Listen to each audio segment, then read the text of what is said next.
surpasser la France. L'histoire n'est pas un récit qu'on arrange selon ses caprices. L'Algérie n'est pas née en 1830, elle existait bien avant. Elle a résisté, survécu et prospérera bien après ceux qui tentent de falsifier sa mémoire. Son peuple, sa culture, son identité sont le fruit de siècles de luttes, de sacrifices et de victoires. Car l'Algérie, ce n'est pas une invention, c'est une flamme, une résistance indomptable face à l'oubli, face à la négation, face à ceux qui voudraient la réduire à une simple note de bas de page dans leur propre histoire. Cette résistance est gravée dans chaque pierre de ses ruines antiques, dans chaque vers de ses poètes, dans chaque cri de liberté de son peuple. L'Algérie n'a pas besoin qu'on lui concède son existence. Elle est là, elle se dresse, elle défie. Ce dont elle a besoin, c'est qu'on cesse de nier sa grandeur. Parce que l'histoire ne se plie pas à la volonté des manipulateurs. Elle se vit, elle se transmet et elle se défend.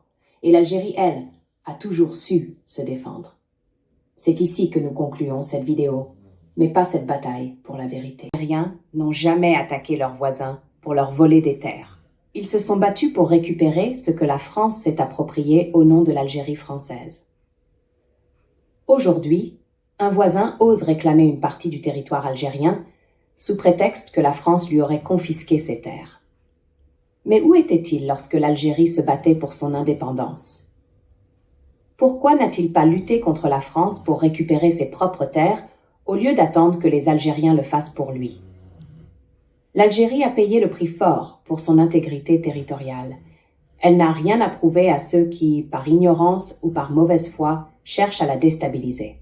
Son histoire, sa résistance et ses sacrifices sont des preuves indéniables de sa légitimité.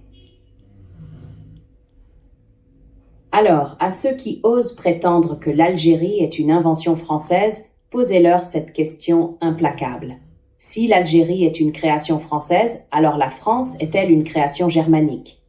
Ont-ils le courage d'aller au bout de leur logique? Sont-ils prêts à admettre que leur propre nation trouve ses racines ailleurs?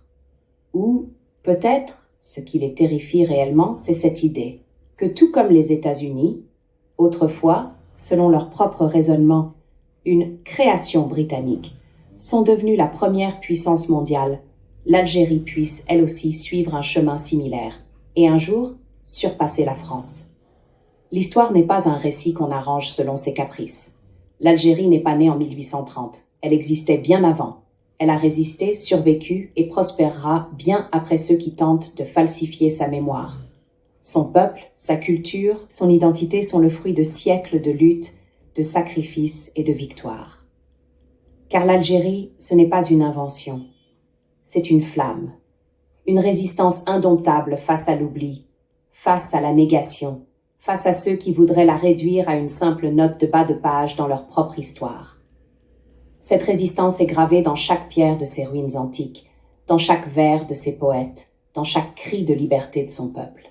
L'Algérie n'a pas besoin qu'on lui concède son existence. Elle est là, elle se dresse, elle défie. Ce dont elle a besoin, c'est qu'on cesse de nier sa grandeur.